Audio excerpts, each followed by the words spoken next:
Vale,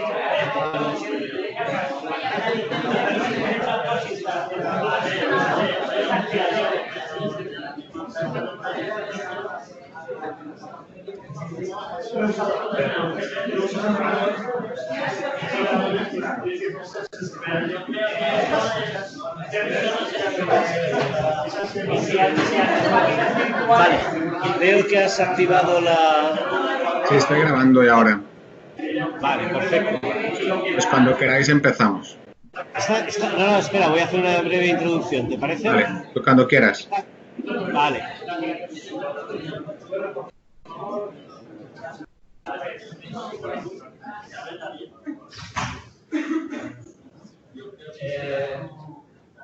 Buenas tardes.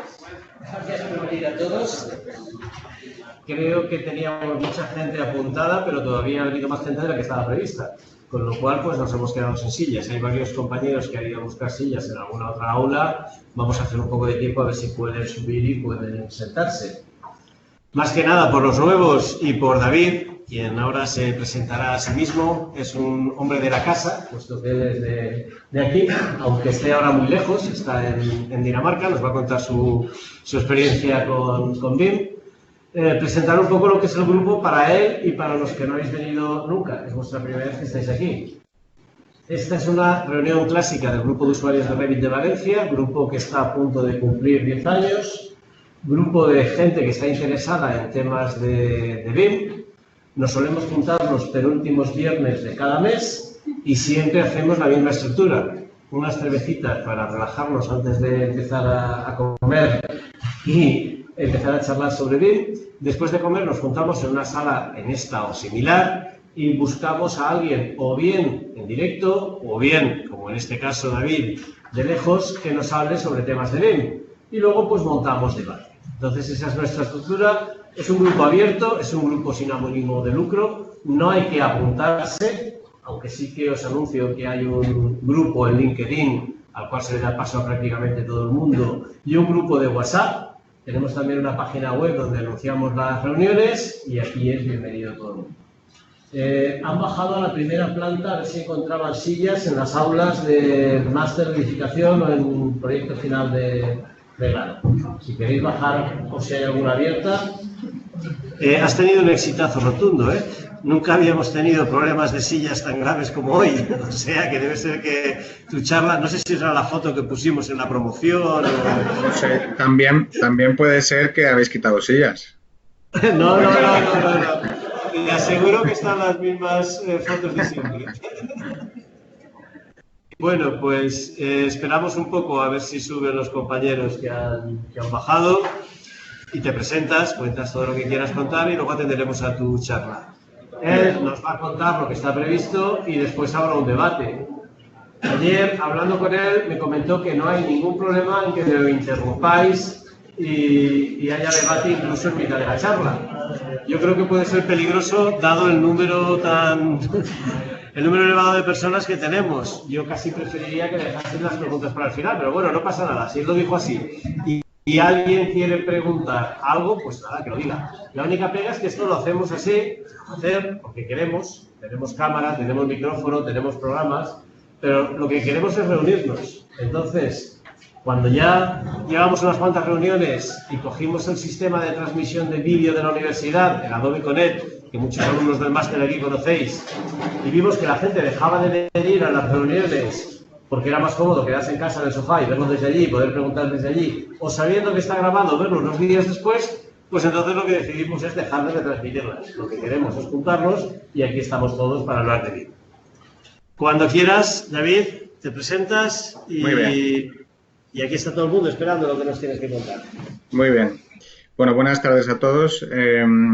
Que sepáis que me da rabia que me he perdido la comida y las cervecitas. Pero bueno, ya tendré ocasión otra vez. Voy a compartir el PowerPoint y como ha comentado Alberto, o sea, si hay alguien que quiera hacer preguntas, pues casi sin problema, porque si no va a ser un poco aburrido, un monólogo. Bueno, yo os hablo desde Dinamarca, estoy en Aarhus, que es la segunda ciudad más grande de Dinamarca. y llevo aquí viviendo desde el año 2010 y ahora os contaré un poco lo que he aprendido de momento en entorno BIM. ¿Veis bien la presentación? Todo lo bien que se puede ver en esta sala son los medios de los que disponemos. Espero que se grabe y la grabación se vea mejor, pero sí, de momento te estamos viendo lo que muestras. Muy bien. Bien, pues en principio lo que quería compartir con vosotros es una breve presentación, la empresa en que estoy y la experiencia que yo tengo. Hablar un poco de BIM como plataforma digital y después la gestión de información, datos. Espera, David. Sí. David, perdona un segundo. ¿Vale? ¿Dejáis de hacer ruido? Sentaros. Y ya, perdona, David, es que había demasiado ruido en la sala y no se te entendía. Sin problema. Intentaré un poco explicar los distintos servicios que hemos conseguido ofrecer en entorno BIM, las tendencias que observo desde aquí, desde el norte de Europa y lo que es Inglaterra.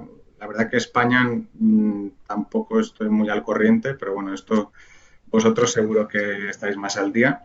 Y algunas recomendaciones de lo que yo, me parece interesante o importante tener en cuenta en procesos BIM. Yo estudié arquitectura técnica en el Politécnico, acabé en el 99 y bueno, además de ser profesor asociado en la Universidad de Alicante y la UGI, en un periodo pues he trabajado en empresas como Mace, que tiene sede en Inglaterra, es más en gestión de proyectos, donde hice centros comerciales y muchas viviendas para ING Real Estate, entre otras, por ejemplo, ahí en Pobla de Vallbona o en San Vicente del Raspeig, etcétera. Después en Coelete Group, que fue una empresa que se especializó en temas de gestión de proyectos y obras y también promoción. Mi familia viene 2 generaciones de promotores, entonces es algo que lo he vivido en casa y fue un periodo interesante también desarrollar promociones propias. Después, en el 2010, vine a Dinamarca, donde trabajé en Sweco, que hoy por hoy es la ingeniería más grande de Europa.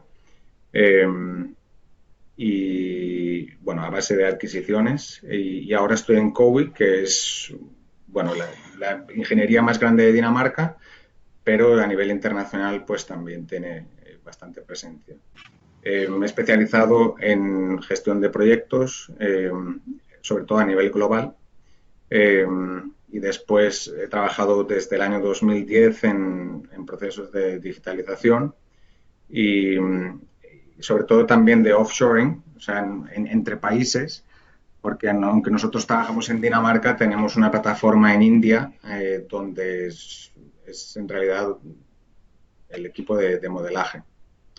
Y sobre todo, cambio constante. Y en los últimos 5 años he trabajado bastante en tema de fusiones y adquisiciones. O sea que es una manera de crecer bastante normal. Aparte del crecimiento orgánico, pues comprar empresas.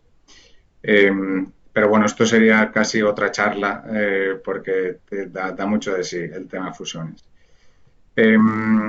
COWI, la empresa donde trabajo, el año pasado tuvo una facturación de 831 millones de euros, aproximadamente 7.300 empleados a nivel global, de los cuales aproximadamente la mitad están en Dinamarca. Suecia y Noruega también son países donde tenemos mucha presencia, pero bueno, 25 países, Estados Unidos, África, Asia, en Sudamérica no tenemos mucha presencia, pero sí hacemos proyectos. 89 años de historia y aproximadamente unos 12.000 proyectos en marcha. El modelo de negocio de COWI se basa en prestar soluciones 360 grados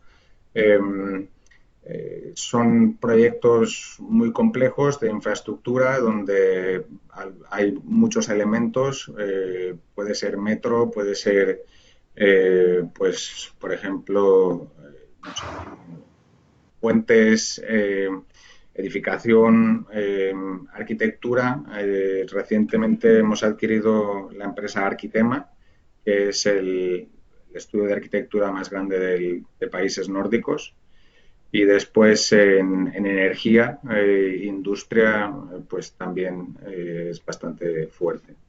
Eh, no sé si estáis familiarizados con el ranking de ENR, pero bueno, COWI es la primera empresa mundial en gestión de residuos, la octava en temas de hospitales.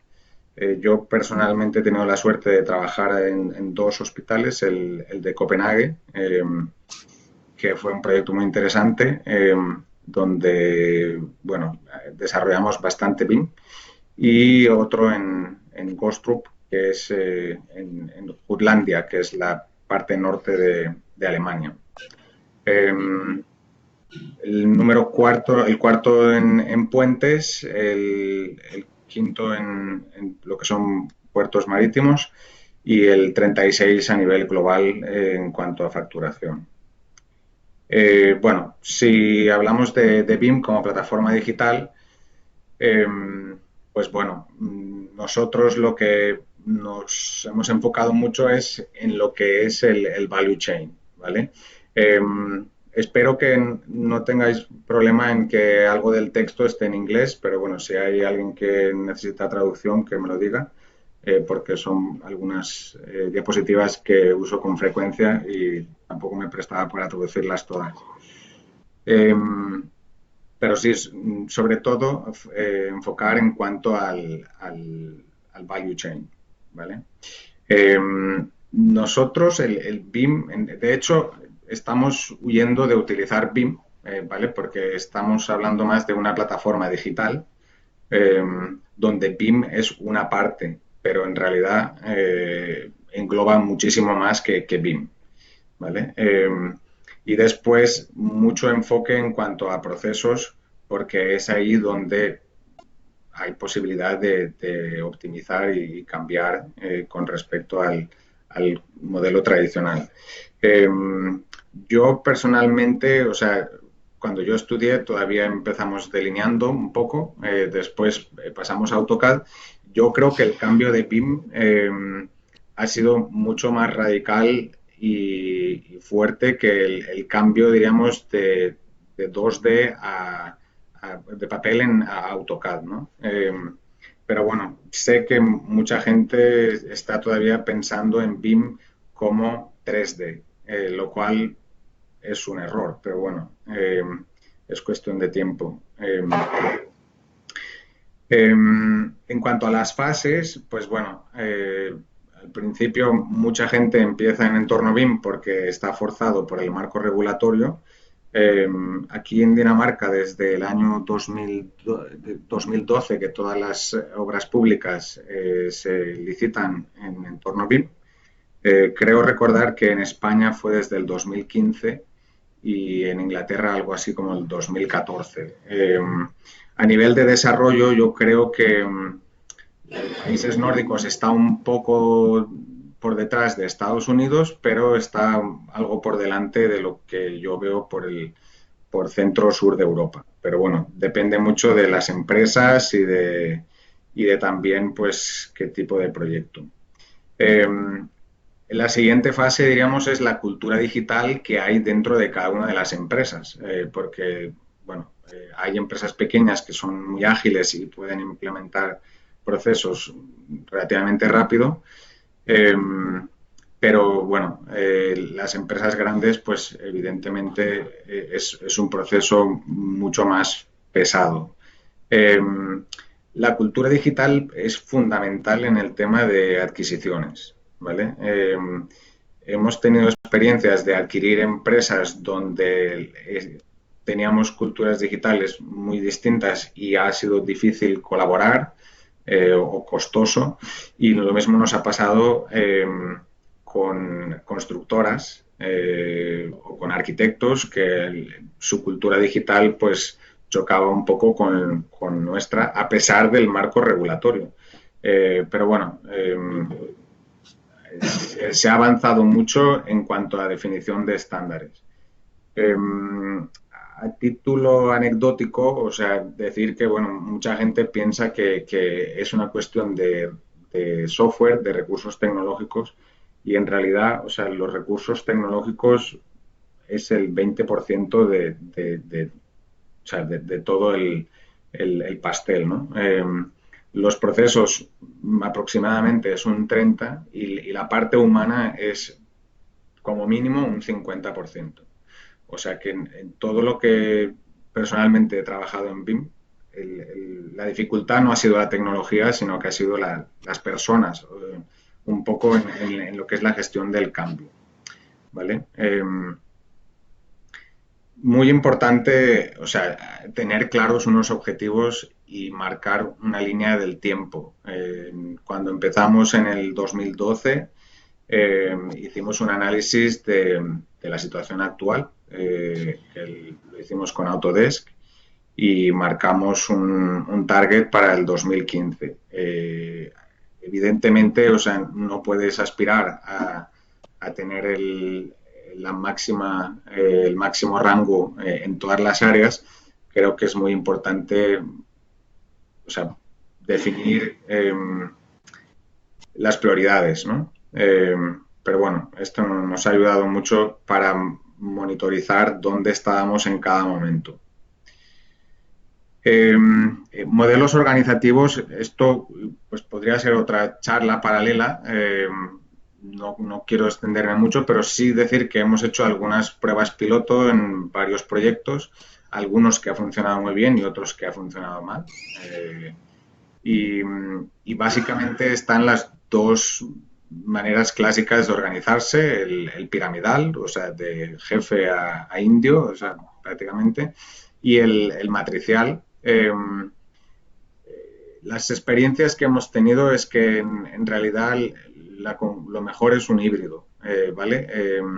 A nivel de departamentos, pues que cada departamento tenga su autonomía para desarrollar, pero a nivel de marco normativo y de estándares tiene que ser un top-down, porque si no es muy caótico y muy costoso. Esto también aplica para proyectos, ¿vale? Porque en un proyecto, o sea, si cada disciplina, estructuras, instalaciones, landscape, etcétera, tiene su propia estructura, pues es muy complicado llegar a buen puerto. Entonces, al final, de todos los modelos que hemos probado, hemos concluido un híbrido en el cual los proyectos se organizan de una manera piramidal. La organización en cuanto a implementar procesos también es piramidal, pero a nivel de departamentos y de diferentes áreas, disciplinas, es matricial, ¿vale? Porque también permite más la innovación y el desarrollo. Un aspecto en el que sí que hemos trabajado mucho es en mirar los loops, donde se rediseña con frecuencia porque hay cambios, porque el promotor o el contratista tiene ciertos requerimientos. Estos sobre todo los hemos visto analizado en colaboración con los arquitectos, ¿no? Ahora comentaré un poco más sobre esto. Y después, pues bueno, en cada país pues hay una serie de tiempos. En Reino Unido es el RIBA Plan of Works, y aquí en Dinamarca se ha inspirado bastante en el modelo británico.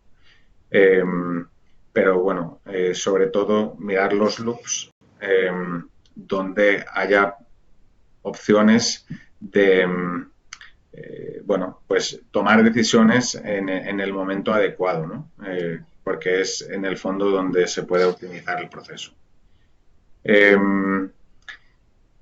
Un aspecto en el que aquí se ha trabajado mucho es lo que llamamos diseño integrado.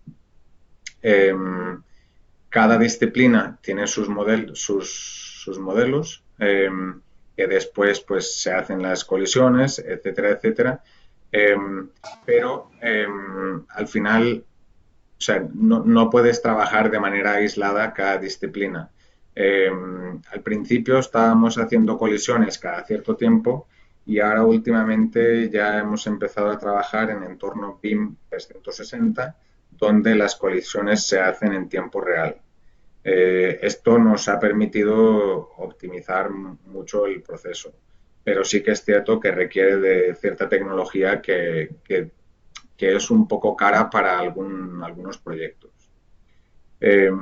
No estamos hablando solo de las disciplinas clásicas, sino también de gestión de tiempos, de costes, de análisis medioambiental, compras, producción, etcétera, etcétera.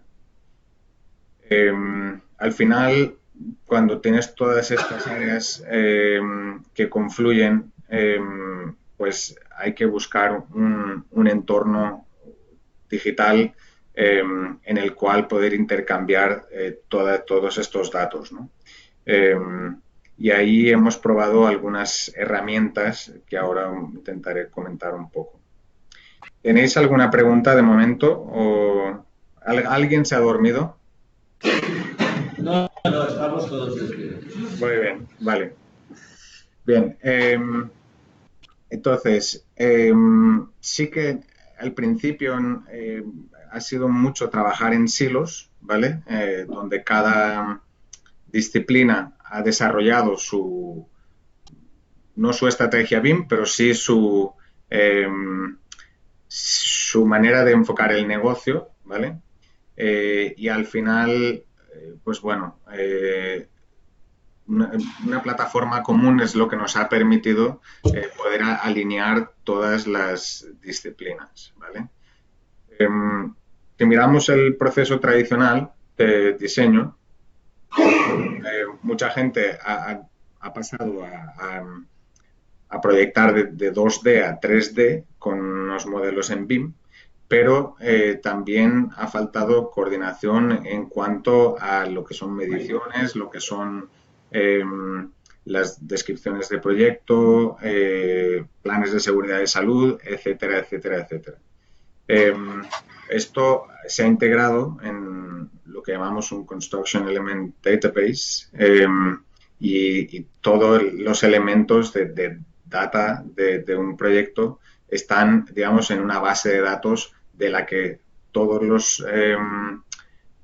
las disciplinas que trabajan en un proyecto se nutren y van a vertir, a volcar datos, ¿vale?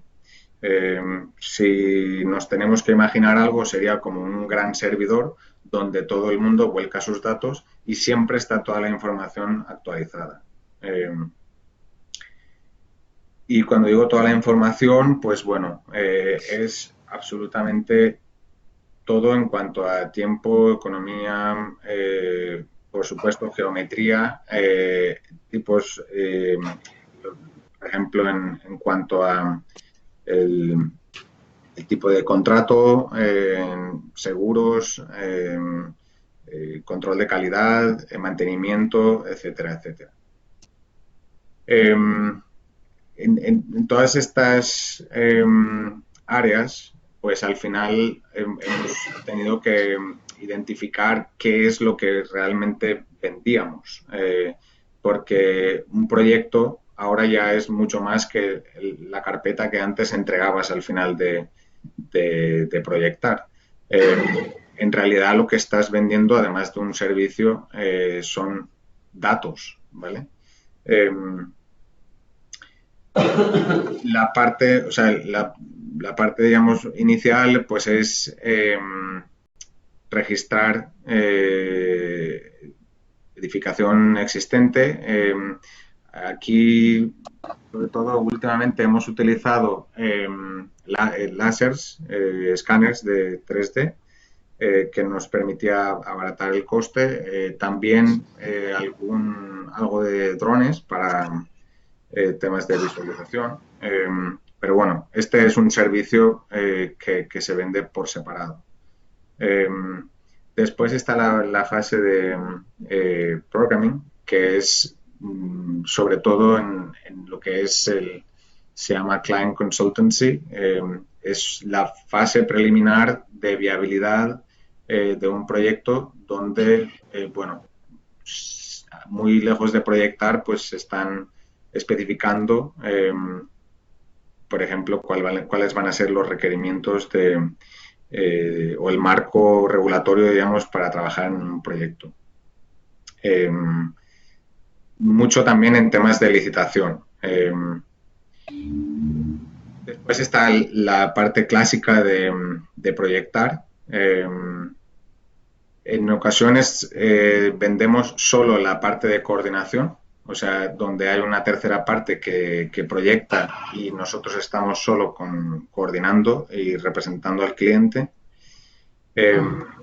Cuando representamos al cliente y es, por ejemplo, un contratista el que está diseñando, pues sí que hacemos el control de calidad o asegurarnos que cumplen con las especificaciones que se han marcado en la licitación.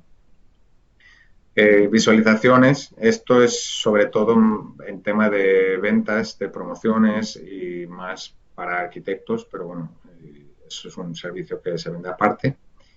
El tema de análisis, pues es sobre todo en cuestiones más de especialistas, como puede ser medio ambiente o protección contra incendios, etcétera. Lo que es los planos en sí, o sea, el clásico servicio que se conoce desde cuando trabajábamos en AutoCAD, la planificación, y este también se utiliza mucho en lo que es claim management, que si, bueno, quién no cumple plazos y por qué, sobre todo contrastarlos con los contratos. Después están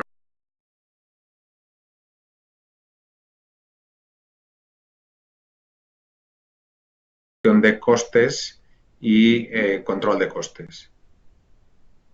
Después está el tema de Field Information, ¿vale? Comprobar cuando ya estamos en obra que lo que se está ejecutando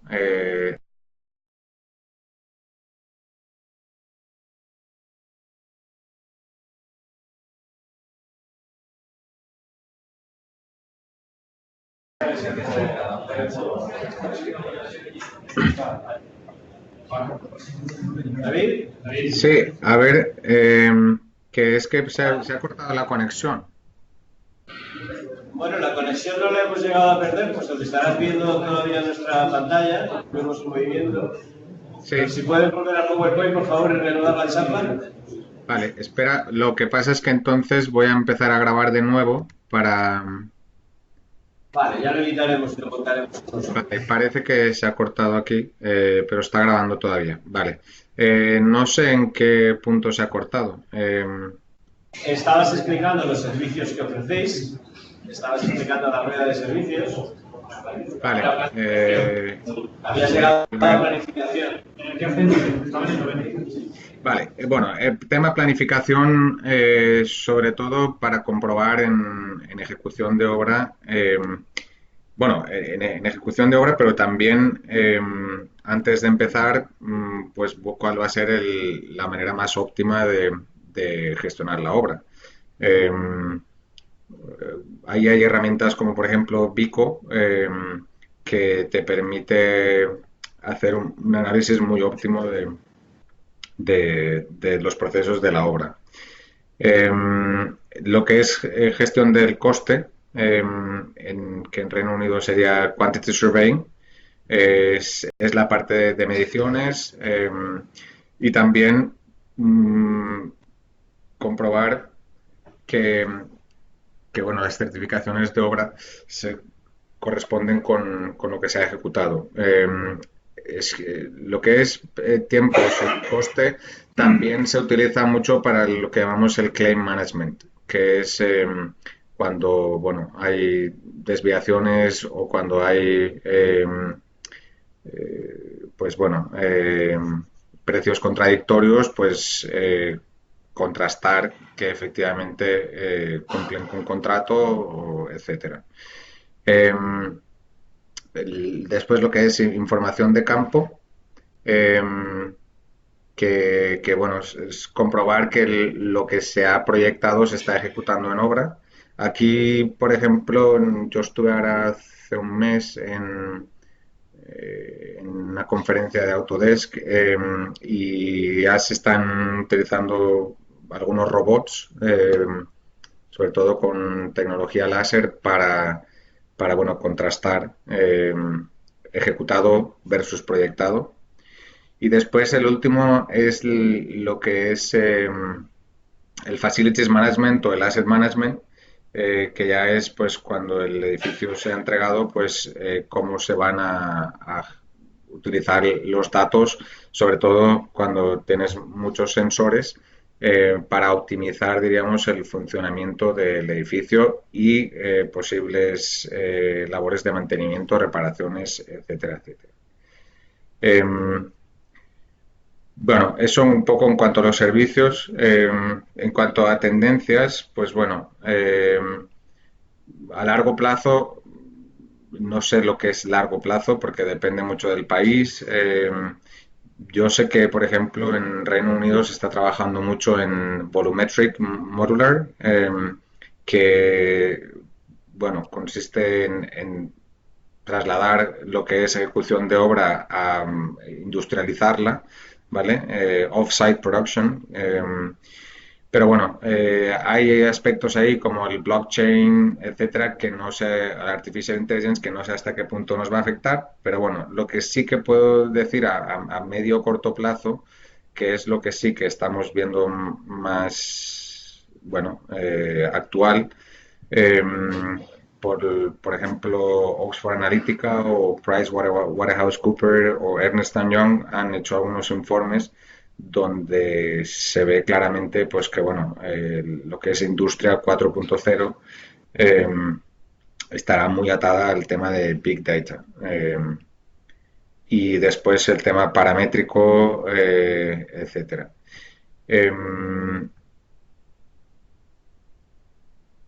El tema, o sea, diseño integrado es algo que ya está bastante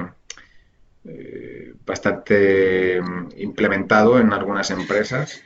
El tema de prototipar y hacer simulaciones, algunas empresas, aquí hay dos contratistas que lo están utilizando bastante. El tema de automatización con bueno, herramientas como Dynamo, Grasshopper o Rhino. Y después, por último, el Internet of Things, que es un poco sacar partido de todas de todos los sensores que están instalados en distintos proyectos. Después está el aspecto realidad virtual o realidad aumentada, que se está empezando a utilizar un poco. Tema de el Mobility and Cloud, pues evidentemente es algo que está, por ejemplo, para trabajar en entorno BIM 360 con Autodesk, pues todo está en la nube. Y después la parte robótica, pero sobre todo en temas de producción y estandarizaciones. Yo de los aspectos así que más me gustaría o sea, destacar de todo este aprendizaje en entorno BIM, bueno, he visto empresas que a lo mejor se han puesto a implementar BIM sin una estrategia y creo que es muy importante, por lo menos, saber dónde empiezas y a dónde quieres ir. Insistir que BIM es mucho más que software. O sea, el software a lo mejor es un 20%, y los procesos y los recursos humanos es mucho más importante. Definir roles, y esto es una de las tareas que más tiempo ha consumido, sobre todo trabajando a nivel remoto en otros países. Es la coordinación entre India y Dinamarca, por ejemplo, en el caso de COVID, pues ha sido muy importante definir quién tenía que hacer qué, cuándo. Y en esto hemos invertido mucho tiempo. Buscar alianzas. Hablo no solo de softwares, pero también de compañeros de viaje. O sea, habrá contratistas o arquitectos o ingenieros o promotores con los que tendrás una afinidad mayor en cultura digital, y de hecho es fundamental para el éxito de un proyecto que se alineen las culturas, y a veces requieren mucho más de un proyecto. Entonces ahí hay que invertir un poco. También invertir bueno, lo que es investigación, desarrollo, innovación, porque bueno, es que es una evolución constante. Después, muy importante, prototipar y marcar objetivos antes de escalar. Nosotros, el primer proyecto que hicimos fue una guardería, y me alegro mucho de que lo hiciéramos antes de hacer un hospital, porque la verdad que conozco y sé de empresas que se han lanzado al BIM, con BIM, en proyectos demasiado grandes, y además de que ha sido muy costoso, ha sido un fracaso enorme. Mejor construir en base sobre pequeños éxitos que no atragantarse con un proyecto demasiado grande. Y después, solo hay una constante en este proceso, y es que va a haber cambio todo el tiempo. O sea, lo que tú creías cuando crees que has llegado a la meta, tienes que volver a empezar, porque es una evolución constante. Y es lo único que ha persistido en el tiempo en el que yo he trabajado en entorno BIM. Y estoy seguro que en los próximos 10, 20 años el cambio va a ser mucho mayor. No sé exactamente dónde acabaremos y en qué dirección, pero solo hay una constante, y es cambio, cambio, cambio. Pues bueno, esto es un poco lo que yo quería compartir con vosotros. Si ahora tenéis alguna pregunta o queréis que debatamos un poco. Yo no, o sea, mi perfil no es, yo no soy el que está trabajando con las herramientas, pero sí que trabajo con los procesos y con los contratos y con los colaboradores. Y entonces sí que en esto sí que os puedo decir la experiencia que yo he tenido, para bien y para mal. Así que cualquier pregunta que tengáis, pues aprovechad ahora. Sí, muchas gracias, David, por la exposición.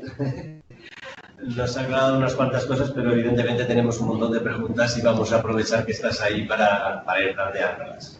Pues dispara. Antes, simplemente aclararte una duda que parece ser que tenías, y es sobre la obligatoriedad del BIM en España o en Reino Unido. Sí. Te puedo confirmar que en España el BIM no es obligatorio.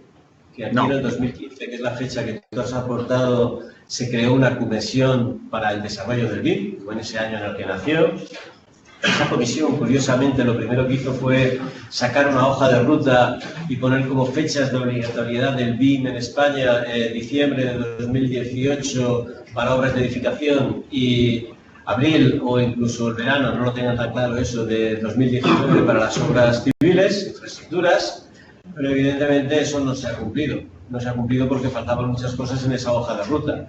Evidentemente, para poder exigir algo tienes que tener un marco normativo, un marco de comparación, y ese todavía no lo tenemos. Sí que es cierto que gracias al decreto este que hubo europeo, que, digamos, animaba a los gobiernos nacionales a que la gente trabajase en BIM, gracias a eso pues se modificó la ley de contratos del Estado, y hay un artículo que dice que se podrá pero ese podrá no es una obligatoriedad, sino que es simplemente una posibilidad. Y además ese podrá va unido a una serie de condiciones que hay en un anexo, y cumplir las condiciones que hay en ese anexo, pues evidentemente es un poco difícil. Por lo tanto, no se puede afirmar que es obligatorio el BIM en España pasado diciembre de 2018 para edificación.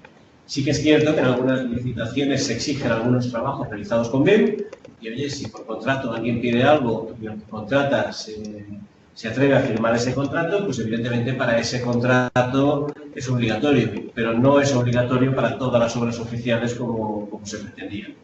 En Reino Unido sí que lo consiguieron, en abril de 2016 lo que ellos definieron como BIM Level 2 sí que pasó a ser obligatorio, por lo tanto ellos tienen la obligación de sacar una serie de documentos. Primero sacaron las PAS, que ya era un marco de referencia para saber si estabas haciendo BIM bien o no, por lo menos podías fijándote en esas normas saber si lo estabas haciendo o no lo estabas haciendo. Ahora está todo cambiando hacia la ISO 19650. Sí. Pero fíjate que en el momento solamente tenemos la 1 y la 2, que sería el equivalente a la parte primera de las PAS, a la 1192-2. Por lo tanto, tampoco se puede decir que tengamos o que tengan un marco los británicos totalmente definido para poder trabajar con ISOs. De momento siguen mezclando ISOs, mezclando PAS y eso. Me ha llamado mucho la atención que has dicho que vuestra empresa empezó en 2012 y que os planteasteis tenerlo o trabajar de esta manera en 2015. Me parece un periodo razonable. Me ha llamado la atención, quizás sea porque estoy un poco marcado, porque en la última reunión que tuve con un cliente grande, aquí en España, esto lo quería hacer en un mes. Y estaba convencido que poniendo dinero encima de la mesa, en un mes, iba a estar trabajando en BIM y todos en su empresa van a ser maravillosos. Me gustaría que hubiese venido aquí para ver qué le podías contar tú, pero bueno, esto te lo cuento como anécdota. Sí que me gustaría... Le mandaremos el enlace. Pero bueno, a ver, en Sweco, allí empezamos en el 2012. En COVID también se empezó en el 2012, pero algunas empresas empezaron en el 2010. Y sobre todo se ha forzado mucho que desde el 2012 pues toda la obra pública se tenía que licitar en entorno BIM. Y de hecho ahora, bueno, incluso lo que es hay un, bueno, aquí es estatal, pero en realidad se gestionan de manera privada, que son asociaciones de pisos.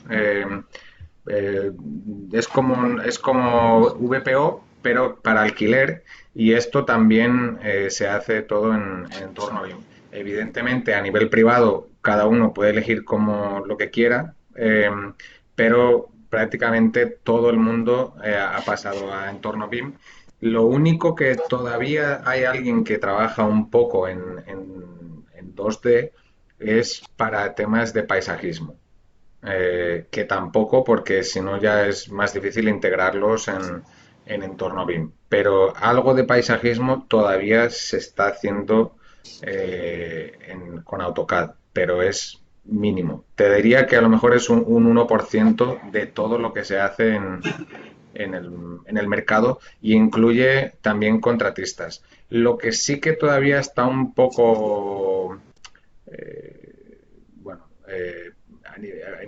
a principios es el tema subcontratistas, ¿vale? O sea, empresas que a lo mejor tienen, pues no sé, 10, 15 empleados que pues tienen recursos limitados, pero tampoco, porque el problema es que ya no les está resultando muy difícil ser subcontratista de empresas grandes en obra civil o en obra pública. Entonces, prácticamente todo el mundo ya ha pasado a un entorno BIM. En una empresa tan grande como la tuya, me entiendo una implementación del BIM centralizada en la parte principal de la empresa, sí. Pero luego veo algo de dificultades en pasarlo a todos los satélites que podéis tener por ahí, o sobre todo, has dicho que os dedicabais a adquirir nuevas empresas, a hacer adquisiciones. Sí. Sí. ¿Tenéis alguna estrategia o cómo pasáis vuestra forma de trabajar directamente a esas nuevas empresas? ¿Simplemente le pasáis lo que habéis hecho como resultado de vuestra implementación? Si puedes explicar o profundizar un poco cómo transferís de la forma más rápida posible vuestra metodología de trabajo a esos satélites, te lo agradeceríamos. Sí, pues bueno, normalmente antes de comprar una empresa se hace una auditoría y se analizan, bueno, aparte de evidentemente los aspectos económicos y humanos, la parte de tecnología y herramientas, ¿no? Por ejemplo, la última adquisición, que fue Arquitema, lo que hemos visto es que ellos tenían algunas herramientas que de hecho a nosotros nos podrían ir bien también. Entonces, no es solo cuestión de implementar nuestra tecnología y procedimientos, es enriquecerlos. O sea, diríamos que cada vez que se produce una adquisición, la empresa matriz también cambia. ¿Vale? Lo que hacemos es poner en común pues los procesos y las herramientas y decir, oye, pues mira, esto a vosotros os ha funcionado muy bien. Ah, muy bien. Pues mira, nosotros tenemos esta otra herramienta. Y las probamos, ¿vale? Y solemos hacer un piloto con algún proyecto y decimos, pues oye, mira, ha funcionado. Vale, pues entonces lo implementamos en el resto de la organización. Eh, pero nunca hemos implementado algo, eh, o sea, de manera global sin haber hecho un piloto antes. Estás hablando más de una fusión entonces que de una Sí, sí, imposición. sí, bueno, es que en realidad o sea, bueno, es adquisición, pero en función del tamaño, pues también fusionas procesos, sí. Em, Aunque bueno, sí que hay ciertas herramientas y procesos que no son negociables. Por ejemplo, en temas de análisis de riesgo y en temas de contabilidad, etcétera, etcétera, pues ahí sí que son los que ya vienen de la empresa matriz. Eh, sí que hemos aprendido también, porque el problema de implementar las cosas, diríamos, a las bravas, es que también tienes un efecto rebote, ¿no? Entonces, algunas veces conviene también conservar, diríamos, algunos aspectos de la empresa que se adquiere, porque a nivel de cultura, pues también necesitan un tiempo para adaptarse, ¿no? Eh, pero se trabajan en tres, diríamos, en tres grupos. Uno que se llama herramientas, otro que se llama procesos y otro que se llama cultura. ¿Vale? El de cultura es más en el aspecto humano, o sea, de decir, a ver, pues, ¿qué es lo que suelen hacer aquí? Los viernes por la mañana quedan a todos y hacen un almuerzo común para hablar de los proyectos que tienen o lo que sea, ¿no? O cómo celebran un cumpleaños, por decirte algo. Después, la parte de herramientas es, pues, bastante en cuanto a IT y temas de, pues, no sé, hardware, software, etcétera, etcétera. Y después el tema procesos, pues es procesos en cuanto a todo, a ventas, a adquisiciones, compras, contratos, etcétera, etcétera. Y ahí, pues bueno, distintos equipos o sea, miran, pues bueno, las tres áreas estas que he comentado y a partir de ahí, pues se decide decir, oye, pues mira, vamos a implementar esto aquí porque o vamos a adaptar este proceso porque vemos que a ellos les funciona. En el caso, normalmente un proceso de estos suele tardar unos entre 12 meses y 24 meses, a veces 3 años. El de Arquitema son 3 años. Muy bien. Has destacado dos metodologías, has dicho que no todo era BIM, cosa con la que estoy totalmente de acuerdo. Aquí en Valencia no solo fuimos pioneros en BIM, sino que prácticamente nada más crear nosotros nuestro grupo de usuarios de BIM, se creó también un grupo de gente que estaba muy interesada en Lean Construction. Lo que falta, yo estuve a punto de traerlo al Congreso hace 2 años, pero al final me falló el ponente y tampoco creo que sea urgente porque no se oye mucho. Sí que me gustaría que nos contases algo sobre la metodología Agile, que la definas un poco porque me consta que hay gente que no tiene constancia de lo que es y también que cuentes las ventajas que habéis obtenido con la adhesión a esa forma de trabajar. Sí, bueno, a ver, más para aclarar el tema este de BIM y los softwares, ¿no? O sea, hay mucha gente que al principio piensa, bueno, pues esto es Revit, ¿no? Nosotros, yo creo que he contabilizado más de 200 distintos softwares o herramientas que se utilizan en entorno digital. O sea, te estoy hablando de, pues no sé, Revit, Archicad, Magicad, Navisworks, Vico, Tecla, Glasshouse, Dynamo, Grasshopper, Rhino, Revitso, BIM Collab, o sea, bueno, son muchísimas las herramientas, ¿vale? Al final, lo que hemos aprendido es que las decisiones es mucho más ágil, el proceso, ¿vale? La coordinación, muchos menos errores, ¿vale? O sea, por ejemplo, hicimos el ayuntamiento de un municipio aquí en el sur de Aarhus, 20.000 metros cuadrados, que es oficinas y ayuntamiento, etcétera. El contratista dice que nunca ha tenido una obra tan bien organizada como esa. Y, por supuesto que permitió que el cliente estuviese contento, cumplir con los plazos y también o sea, con una calidad muy alta. Porque esto de build before build, o sea, construye antes de construir, pues realmente existe en el modelo. Cuando hicimos, por ejemplo, Lego House con Bjarke Engels, o sea, todo estaba modelado hasta el último tornillo. O sea, se podía planificar perfectamente toda la ejecución y también tener un control del coste bastante exhausto. Otra cosa es que después el coste se desviara porque hubo cambios porque el promotor así lo quisiera. Pero se optimiza muchísimo la ejecución. Sí que es cierto que hemos invertido más tiempo en la fase de diseño. O sea, un proyecto que anteriormente se proyectaba en 6 meses, pues a lo mejor ahora son 8, 9 o 12 meses. Eh, pero es tiempo que se invierte eh, y que recompensa. O sea,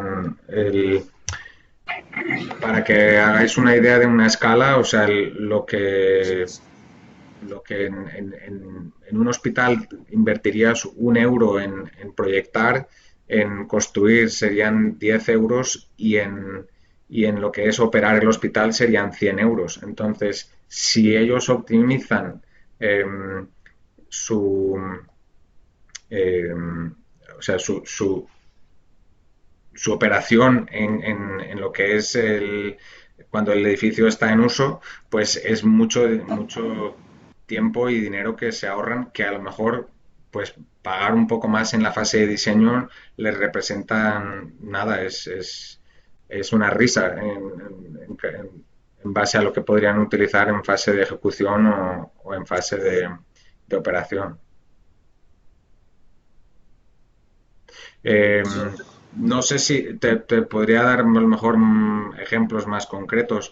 O sea, sí que se ha cuantificado en torno a un 4 o un 6% de reducción en costes de ejecución por la reducción de las colisiones. Sí, pero ahora no me refería al BIM, me refería más a lo que es la gestión del propio proyecto con la metodología Agile. Vale, Es sí. un método de gestión. ¿Cómo lo implementáis, cómo lo detectáis y en qué os está ayudando? Vale. En lo que es la gestión del proyecto, también es cierto que se ha complicado bastante, porque son muchas las distintas partes que hay que coordinar. Eh, a nivel de documentación es bastante más pesado, o sea, hay que documentarlo todo mucho, eh, pero bueno, al final, o sea, acabas obteniendo proyectos mucho más estables, ¿no? Después, sobre todo, en el tema de control de tiempos y control de costes, porque, porque estás construyendo virtualmente tu edificio antes de empezar la ejecución de la obra. Y sobre todo también la posibilidad de poder hacer simulaciones. ¿Vale? Lo que antes tendrías que esperarte a la fase de ejecución y comprobar si efectivamente tu diseño funciona o no funciona, ahora lo puedes hacer mucho antes. Eh, pero bueno, sobre todo gestión de cambios, gestión de tiempos y gestión de costes. Es la parte que el promotor ha ganado, digamos, en control respecto al proyecto. Has nombrado que un buen Common Data Environment es BIM 360, pero también has dicho que es caro. ¿Cuáles más habéis probado? Hemos probado BIM Collab y Revitso. Lo que pasa es que en realidad no estás trabajando en tiempo real. Tienes que volver a hacer colisiones, con lo cual si subes tus modelos una vez a la semana y hay colisiones que después tienes que deshacer, pues pues estás a lo mejor perdiendo el trabajo de una semana. Eh, Mientras que si lo haces en tiempo real, pues no tienes que rehacer tu diseño tantas veces.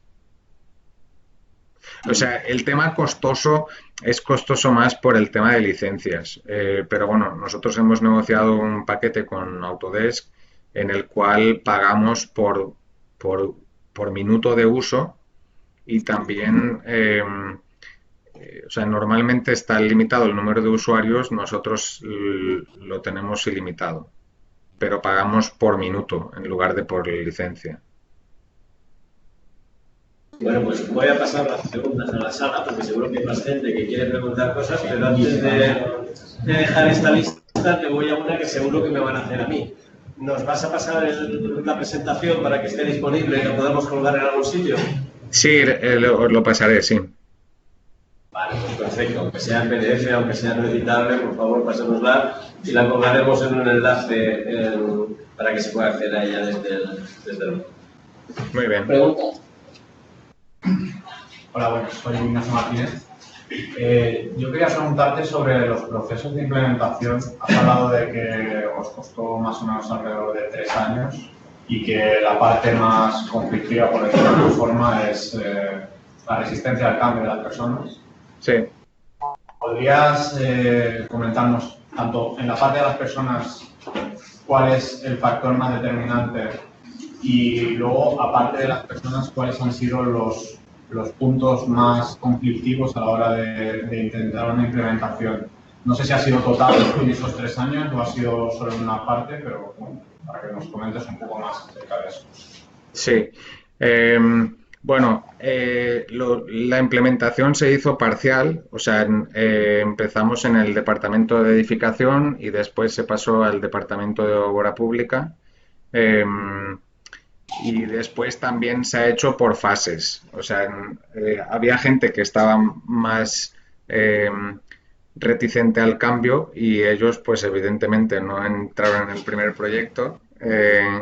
Entonces es un poco, por eso digo lo de buscar alianzas, ¿no? O sea, siempre hay alguien que está dispuesto a experimentar y a probar y a promover.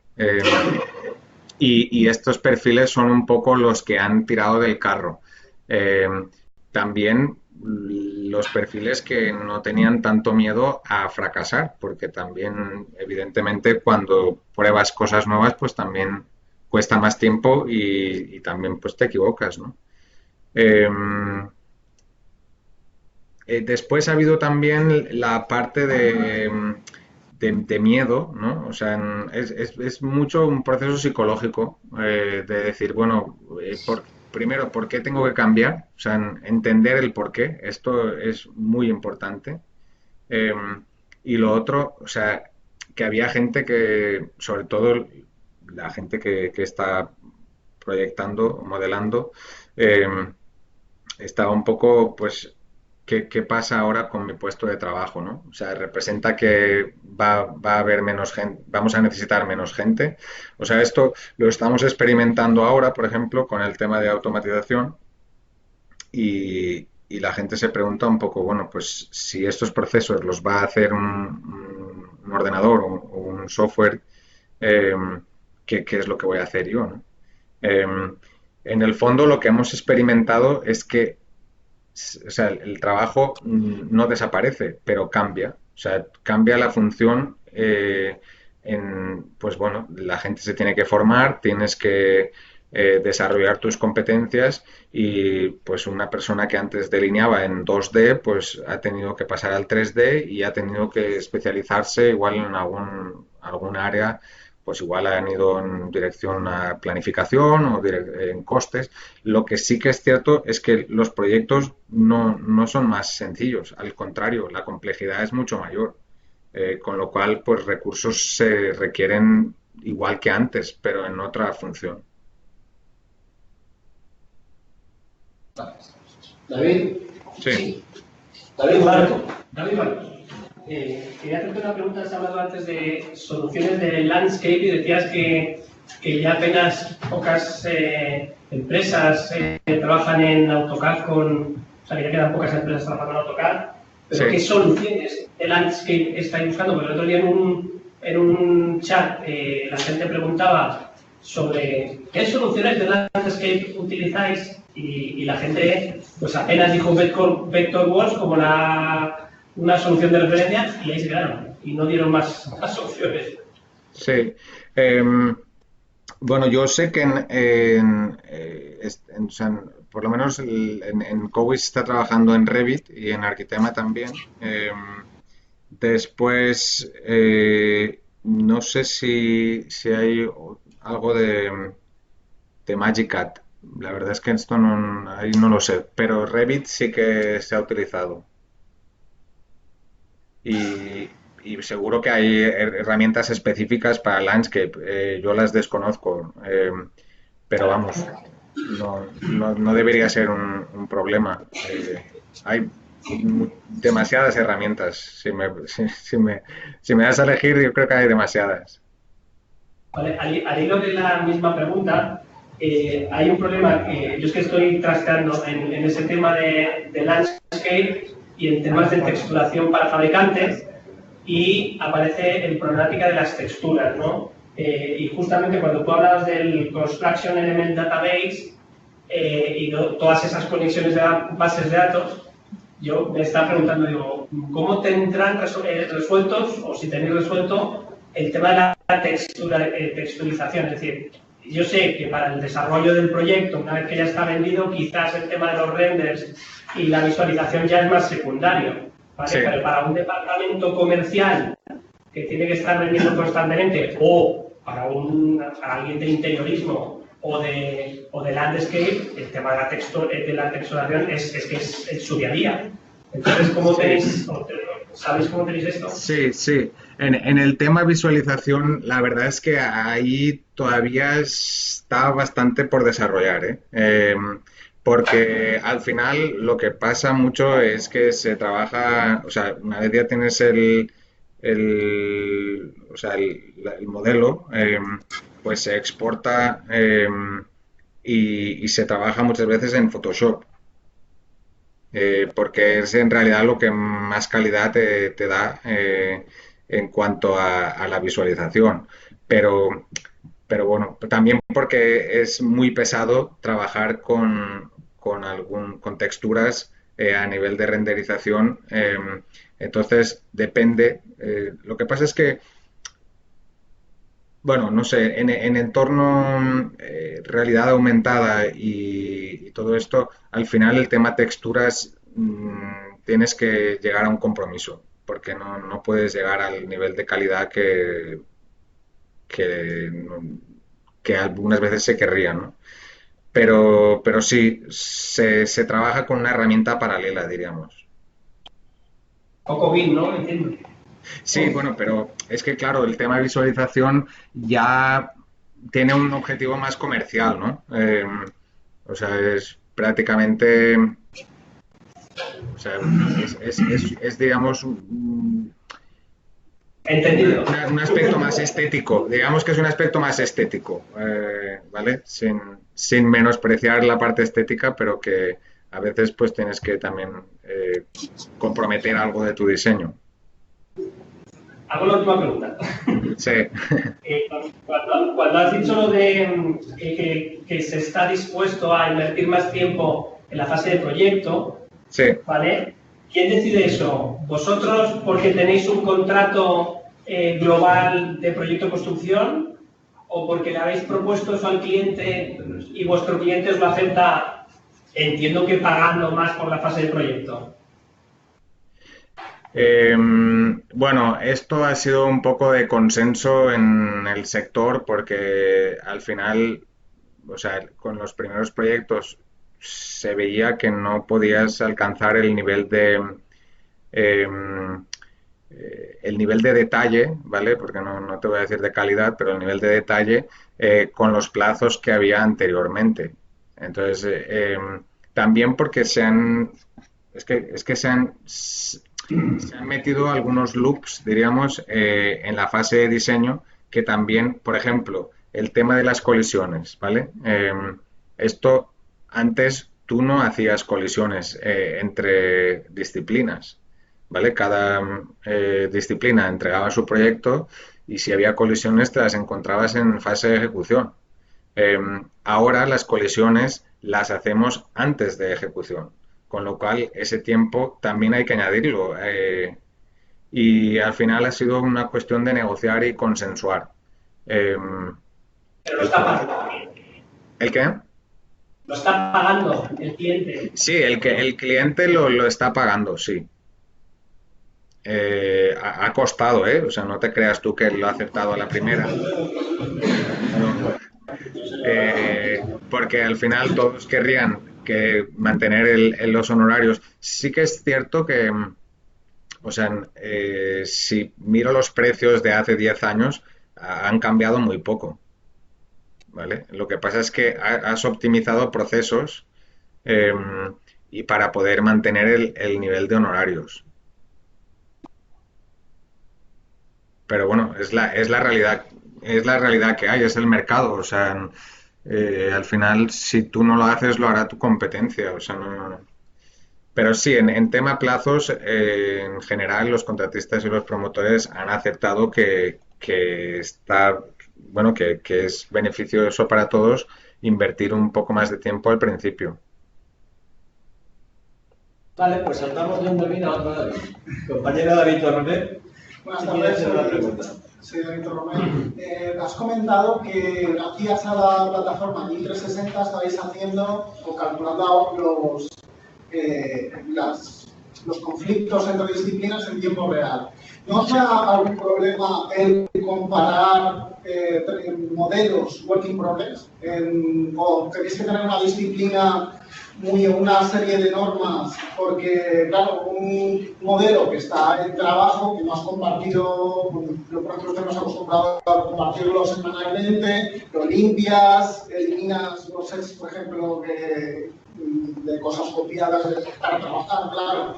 En cambio, en un modelo de trabajo, compartirlo en tiempo real con otros, ¿no os están surgiendo problemas o tenéis una serie de normas que tiene que acatar todo el mundo para que no se creen esos conflictos?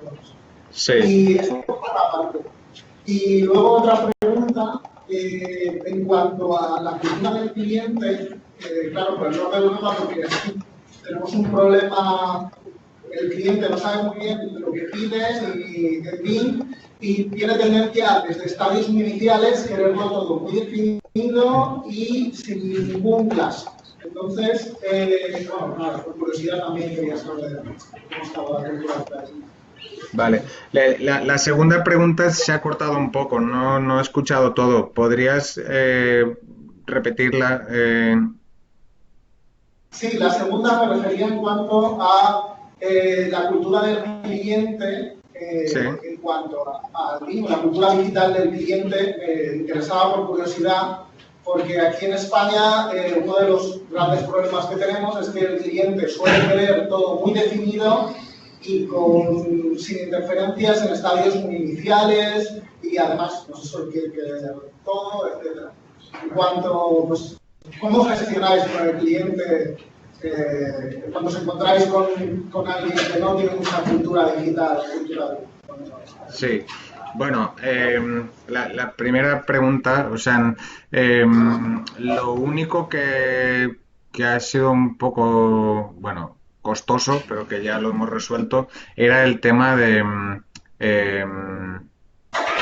el tema jurídico, ¿vale? O sea, ¿qué pasa si, porque cuando todos trabajamos en un entorno, si alguien cambia, hace cambios en nuestros modelos, pues esto también tiene un impacto jurídico, ¿no? O sea, pero al final esto se ha resuelto donde se puede monitorizar quién ha hecho qué en qué momento, ¿vale? No estamos experimentando demasiados problemas entre disciplinas en cuanto al uso, porque en el fondo se trabaja con capas y activas y desactivas las que quieras y puedes ver o dejar de ver. Eh, entonces, no, lo que sí que es importante es cuando hay alguna colisión, pues alguien tiene que decidir qué es lo que se hace con esa colisión. O sea, si es una pared que colisiona con una tubería de agua, pues ¿quién cambia qué? O sea, ¿cambiamos la tubería o cambiamos el tabique, ¿no?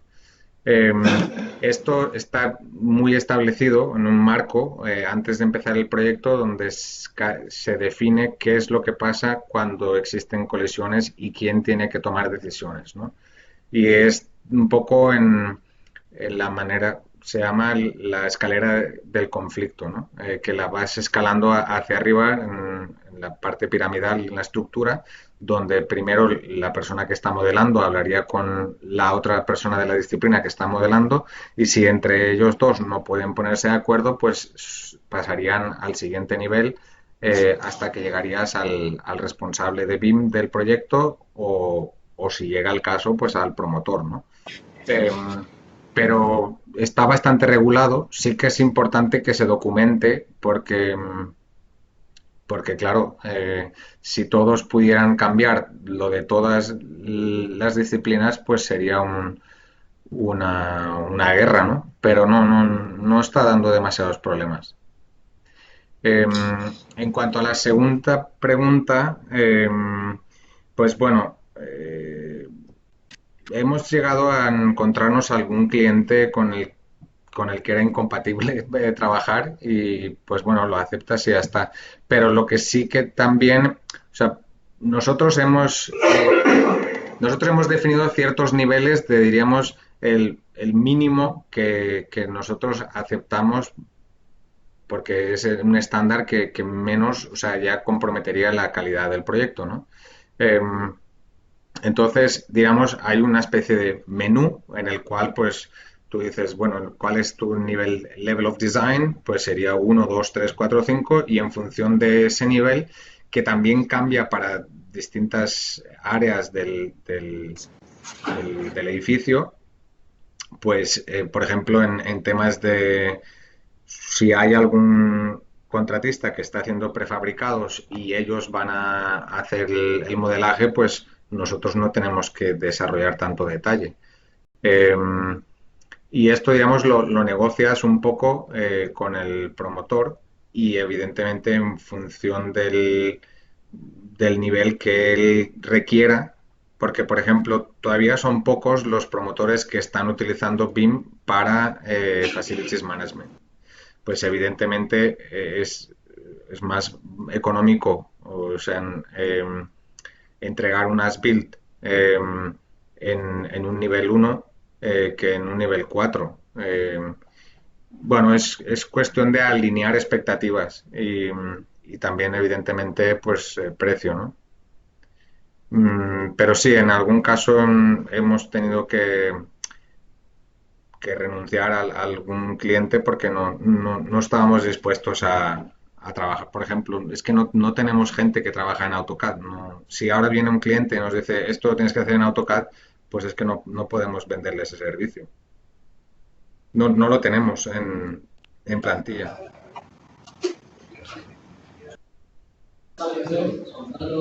Ignacio, ¿quiere repetir? Sí. Bueno, el turno. Ahora te va a hablar Sergio Vidal, nuestro compañero. Hola, buenas. Mira, yo quería hacerte una consulta, a ver cómo con todo el abanico de software que has nombrado y en un proyecto de gran envergadura como los que has nombrado y tal, estoy seguro que habéis tenido que interoperar entre diferentes software. Sí.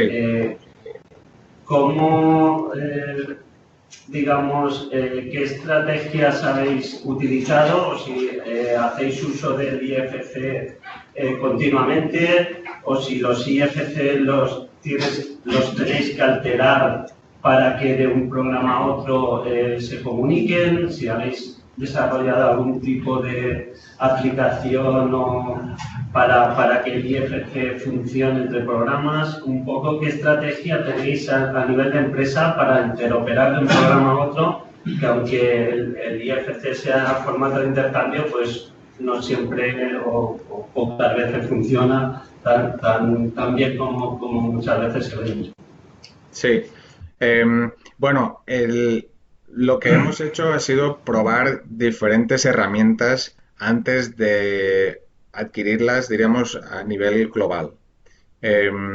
Por ejemplo, o sea, hicimos 3 pruebas con 3 herramientas, Revitso, BIM Collab y BIM 360, y al final concluimos que... Perdona, David, ha habido un momento que hemos perdido el sonido. Has dicho que habéis utilizado 3 herramientas, pero no hemos oído el nombre de las 3. Ah, sí. Pues bueno, hicimos una prueba con Revitso, Vaya, la primera herramienta no es la bandita porque cuando lo vas a nombrar el sonido desaparece. Así que nombrarás en otro orden. Vale, pues hicimos BIM Collab, Revitso y BIM 360. Y aunque las 2 primeras eran un poco más económicas, concluimos que no eran tan compatibles con las otras herramientas que utilizábamos, como Tecla o ProSteel o Revit, etcétera. Sí, el formato IFC es el que utilizamos como estándar, no solo internamente, sino también con externos. Pero sí que ha habido algunas herramientas que nos han dado un poco de problemas y hemos tenido que adaptar bueno, el archivo antes de enriquecer el archivo o reducir para exportarlo. Sí, por ejemplo, SketchUp nos ha pasado alguna vez que bueno, es bastante limitado. Para Landscape, alguna gente ha utilizado SketchUp y bueno, funciona ok, no está mal.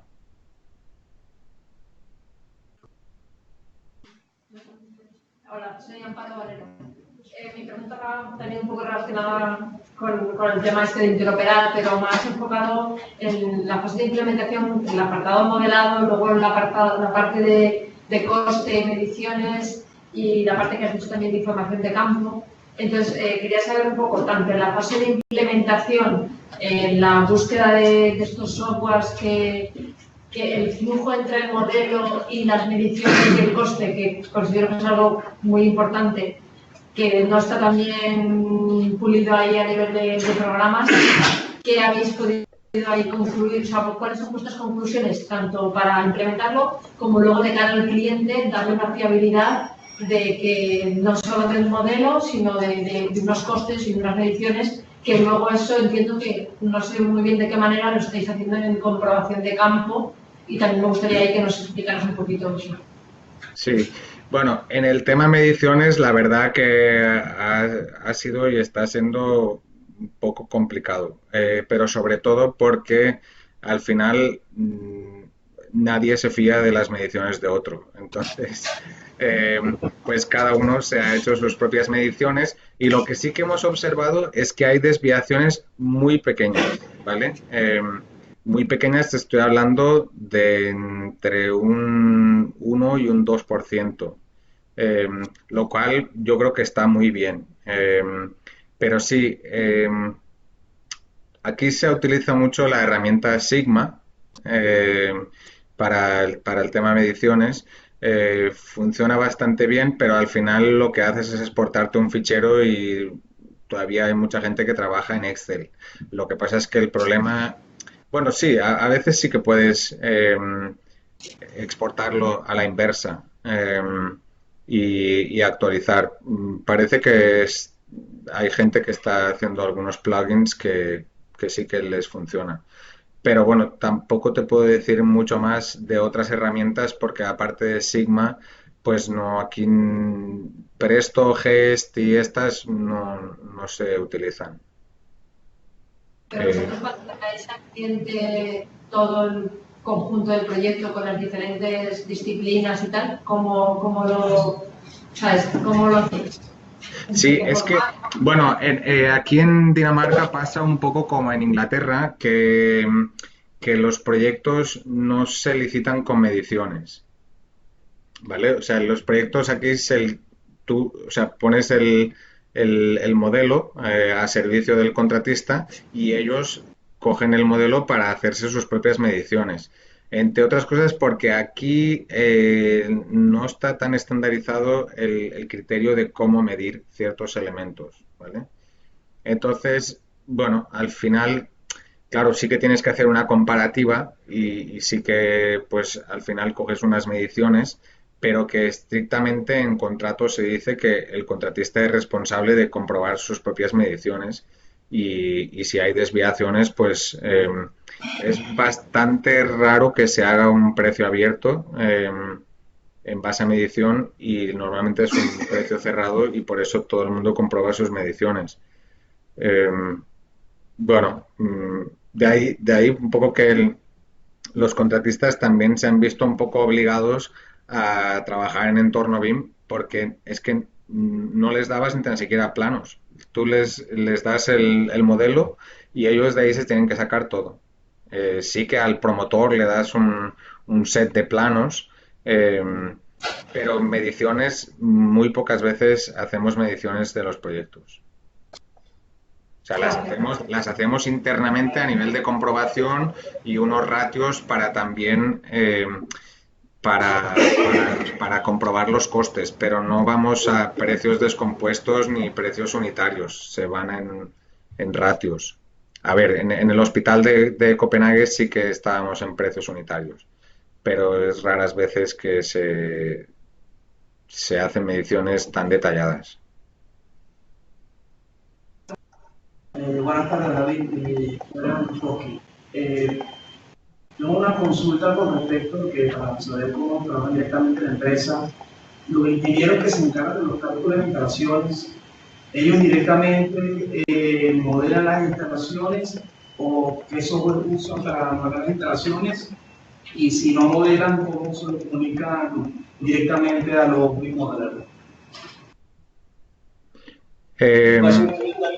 No estoy seguro de que he entendido bien la pregunta, porque es que se ha cortado un poco. Te repito para asegurarme.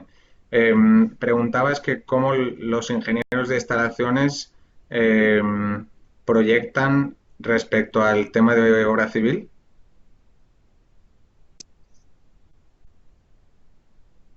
Casi acércate más al micrófono, porque si no, a esa distancia igual es. ¿Ahora me escuchas mejor, David? Ahora mejor, sí. Gracias. Vale. Que con el tema, por ejemplo, con los ingenieros que se encargan de los cálculos de las instalaciones, ellos directamente, se encargan de modelar el proyecto, qué tipo de software también usan para modelar el proyecto, y si ellos no modelan, cómo se lo comunican a los BIM modelers. ¿Cuál sería el modelo de cálculo que ellos usan generalmente? Sí. Bueno, a ver, en tema de instalaciones, la verdad es que o sea, hay dos partes, ¿vale? Una es que normalmente se especifica diríamos, la función y el subcontratista de instalaciones es el que hace en sí el proyecto, ¿vale? Esto es bastante frecuente. Pero sí que, por ejemplo, en ventilación, pues sí que hay que dimensionarse. O sea, dimensionar instalaciones se suele utilizar todavía mucho Excel, la verdad. Pero bueno, en Revit se modelan las instalaciones. Y el tema de comunicación, pues, por ejemplo, hemos utilizado BIM Collab. Pero bueno, sí, instalaciones, digamos, está un pelín menos desarrollado que estructuras. Por ejemplo, el software Tecton, ¿ustedes lo usan? ¿Cuál? Tecton. No, a mí no me suena. Puede ser que sí, yo no tengo constancia. ¿Dónde va la tía? Por si acaso. Ahora, creo que la última vez que vi el listado de softwares había más de 200, ¿eh? Muchas gracias. De nada.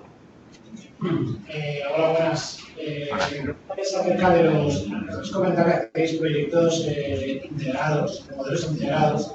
Entiendo que sabes si utilizaban la fórmula que también tiene mucho que ver con el Lean y con todo esto de Integrated Project Delivery, esto de la figura donde se participa el promotor, el constructor y el proyectista, todos a la vez, juntos desde el principio, Sí. y en el que sí que tendría sentido invertir el proyecto, porque todos los beneficios que sacamos de pelearnos en el papel, luego participamos todos de ese porcentaje, ¿no? O sea, se establece un techo y si luego reducimos ese techo entre todos, entre constructor, promotor no va a reducirlo, ¿vale?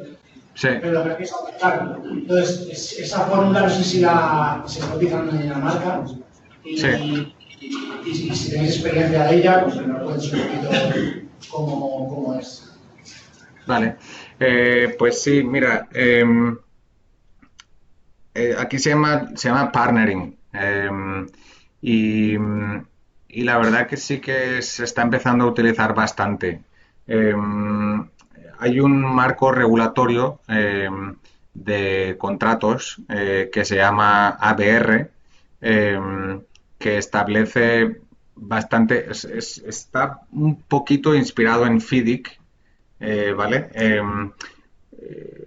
Y esto, o sea, sobre todo en el tema partnering, se llama un acuerdo de incentivos, ¿vale? En el cual si tú cumples ciertos objetivos, pues se reparte, diríamos, el beneficio o recibes un bonus, una prima, por haber alcanzado esos objetivos. En obra pública se está utilizando bastante y en obra privada un poco menos, pero sí que se ha utilizado. El otro modelo que se ha utilizado un poco, que es el que se llama PPP, Private Public Partnership, que es un acuerdo, diríamos, público-privado. Y este incluye además la parte de operación, ¿vale? O sea, si tú, aquí también lo llaman ESCO, ¿vale? Si tú optimizas el consumo energético de un edificio durante un periodo de tiempo y reduces unos costes y unos ahorros, recibes un porcentaje en función de honorarios. Pero bueno, no sabría decirte si es un 10 o un 20% lo que se está utilizando en el mercado en cuanto a partnering y a OPP. No es más de un 20%. Es que parecería lógico porque, como comentabas, que las instalaciones las acaban diseñando, ¿no? La constructora. La constructora entiendo que es una estrategia y luego la constructora la que encima hace sus mediciones. Pues creo que es bastante lógico entender esa fórmula, ¿no? Sí, cada vez bueno. Cada vez más no tiene sentido que uno proyecto una cosa, si luego va a llegar a una constructora y se lo va a cambiar. Entonces al final es un trabajo perdido y por parte de la ingeniería o de estudio de arquitectura, cuando tenía más interesante que el BIM realmente para mí sería desde el principio del punto uno que todos participaran, ¿no? Sí, sí, sí. Esto es un poco lo que he entendido que vosotros hacéis eso, o sea, porque al final lo hacéis, pero encima luego no veis ninguna mejora a nadie, ¿no? O sea, porque claro, vosotros lo va a reducir y vosotros al final tendréis que rehacer vuestras cosas y no sé, es una tendencia que creo que tendríamos que cambiar. Sí, bueno, estoy totalmente de acuerdo. Yo creo que es una fórmula que debería utilizarse mucho más. El tema es que como ha habido algunas barreras en el ámbito jurídico, sobre todo porque, bueno, aunque trabajas con una fórmula de libro abierto, ¿vale? Después hay muchos mecanismos y al final también lo que pasa es que cada empresa tiene su propio interés, ¿no? Y alinear los intereses no siempre es fácil, pero son alianzas y estrategias que hay que desarrollar a largo plazo. Nosotros sí que hemos trabajado con esa fórmula con algunos contratistas y con algunos promotores, pero ya te digo que de momento están empezando. Yo creo que vamos a ver mucho más de esto.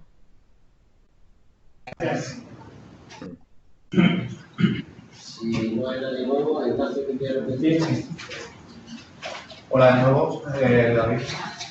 Al hilo un poco de lo que has hablado, de que vuestros honorarios se han mantenido durante los 10 últimos años, creo que has comentado, y también un poco enlazando con el tema de la implementación, no sé si se ha valorado un poco cuánto costó implantar y qué beneficios han habido, qué retorno de la inversión, lo que se suele hablar últimamente mucho, que nunca nadie da cifras del ROI, de implementar BIM en vuestra empresa.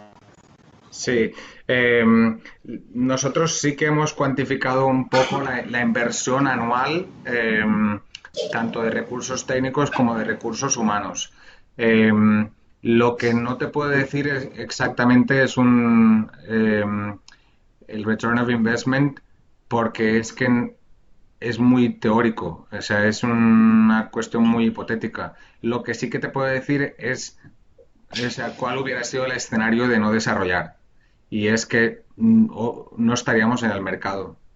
O sea, en realidad no es una opción. No puedes decir, mira, pues no voy a invertir en esto porque me va a dar un bajo retorno. En el fondo, si no lo haces, es que o sea, vas a desaparecer. Sí, no, yo lo decía, Lico, porque también yo me encuentro con clientes que es difícil hacerles ver cómo introducir ese cambio o por qué tienen que introducirlo, porque si les dices que van a desaparecer muchas veces, hay veces que te miran y se ríen, y cuando les dices que lo que les va a costar realmente implementar BIM, pues también se ríen. Entonces, por eso preguntaba si a mí es cuando iba a ver... Sí, pero a ver, es que para mí la pregunta es ¿cuál es la alternativa? O sea, la alternativa que es quedarte como estás, muy bien. Siempre y cuando a nivel administración, o sea, no haya una imposición de que todos tengan que hacer en BIM, pues se podrán proyectar de la manera, diríamos, clásica, ¿no?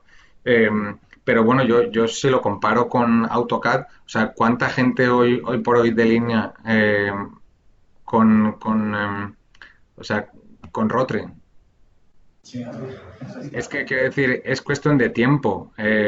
Entonces, lo puedes ver como una ventaja o como un inconveniente, como una oportunidad. O sea, si tú dices, bueno, tampoco te digo que vayas a ser el primero, pero tampoco te recomendaría que seas el último.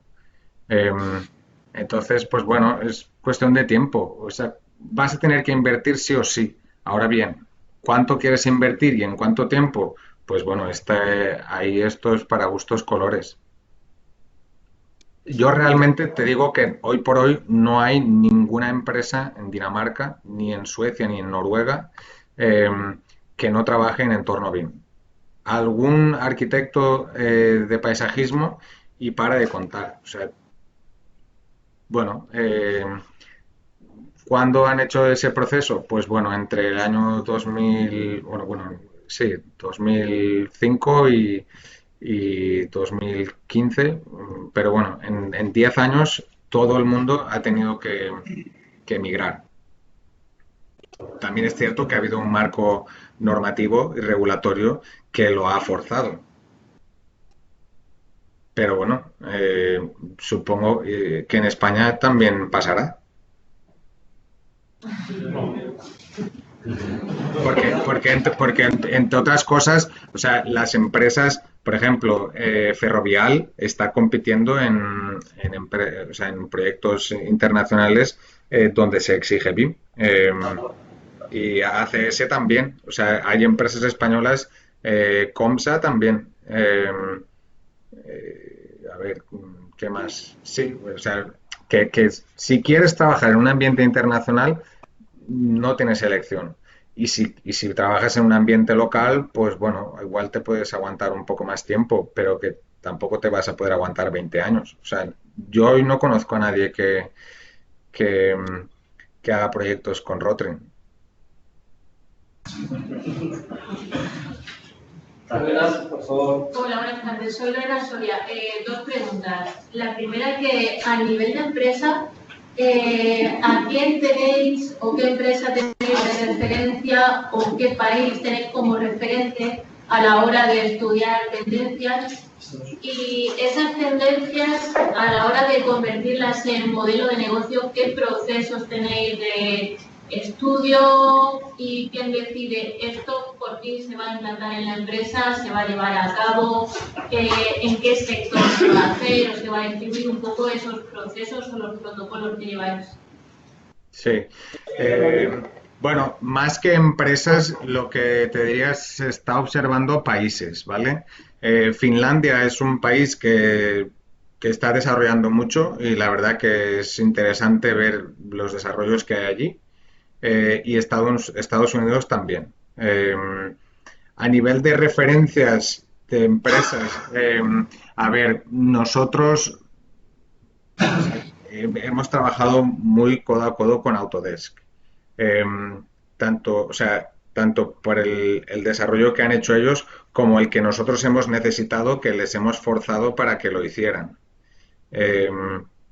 Entonces sí que ha habido herramientas que las han tenido que desarrollar un poco porque había una necesidad. Una empresa que está interesante también es Jenny Belt, que ahora hace poco han cambiado de nombre, no recuerdo cómo se llaman, pero bueno, Jenny Belt, que tienen herramientas bastante interesantes. Y a tu segunda pregunta, ¿cómo se decide? Pues bueno, normalmente es un proyecto el que hace, digamos, la prueba piloto y es ese proyecto el que asume parte de los costes y que si no, pues hay digamos, un fondo que es donde tú puedes mandar una solicitud y si se aprueba la solicitud, pues te financian, digamos, te conceden un importe económico para desarrollarlo de manera, digamos, altruista. No tienes que devolverlo. O sea, es una fundación, ¿vale?, interna, que de todo el beneficio que se genera en la empresa, pues se reservan un importe anualmente para... bueno, pues puede ser un estudiante que está haciendo un PhD o un proyecto que quiere desarrollar una herramienta en particular y mandas una solicitud y si se aprueba, pues te conceden un importe. Y luego eso, ¿cómo se traslada al resto de la compañía? Una vez que eso se convierte en modelo de negocio real de la compañía, ¿cómo se traslada a la compañía entera? Porque sois muy grandes. Sí, hay un equipo que es el equipo de BIM, y que es una función de soporte central. Y entonces, cuando algo ha funcionado bien en un proyecto, se escala, diríamos, del proyecto hacia arriba y después se hace una estrategia para implementarlo en toda la organización o en parte de la organización. Diríamos que es un proceso bottom-up, top-down. No sé si esto te aclara un poco. Hombre, no mucho. Hombre, ya supongo yo que... No, a ver, el tema de elegir herramientas es que, o sea, tienes que hacer un business case, ¿no? Donde dices, bueno, ¿por qué hay que utilizar esta herramienta en lugar de esta otra? ¿Vale? Y decir, bueno, los beneficios que te va a representar y no solo económicos, sino, o sea, en tiempo, colaboración o en lo que sea, ¿no? Para ganar en competitividad o lo que sea. Eh, y, y una vez se aprueba, diríamos, que esa herramienta es la más viable, pues se implementa. Bueno, esto se hace un plan a veces, en función del tamaño de la herramienta. Si es, porque claro, a veces, o sea, procesos que tienes que implementar para 7.300 empleados, pues requieren una coordinación bastante grande, ¿no? Pero bueno, no hay ningún misterio, o sea, es relativamente bastante sencillo, lo que es bastante pesado y administrativo. Pero vamos, no hay tampoco, no hay nada de complicado en ello, vamos.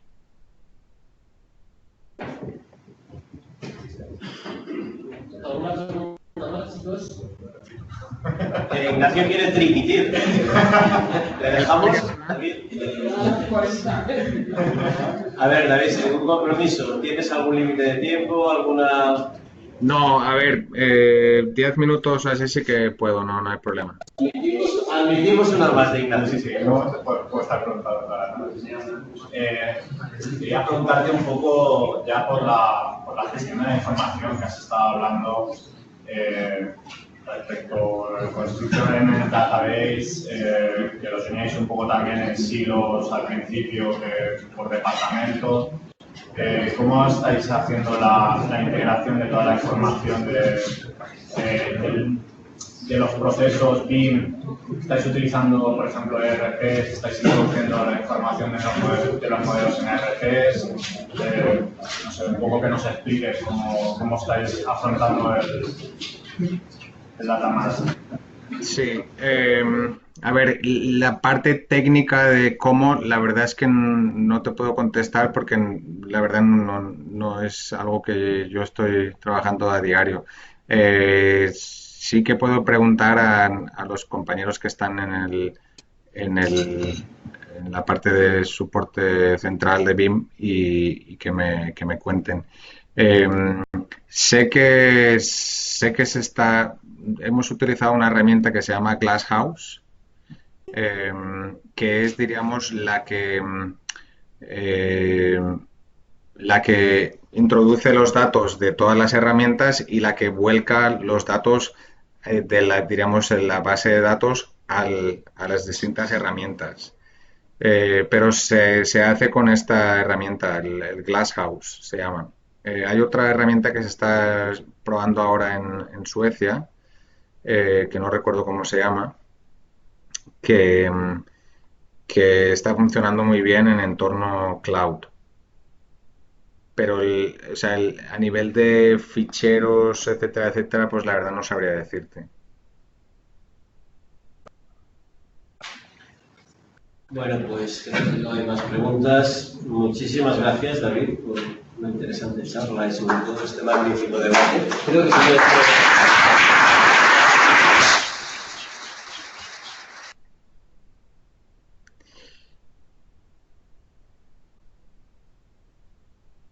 Muy bien. Bueno, Pues nada, gracias por compartir estas horas con vosotros y nada, pues que tengáis un buen fin de semana. Igualmente. Venga, hasta luego. Esperamos el documento y la grabación cuando pueda me la pasar. Muchas gracias. Venga, hasta luego. Hasta pronto, un abrazo. Hasta luego.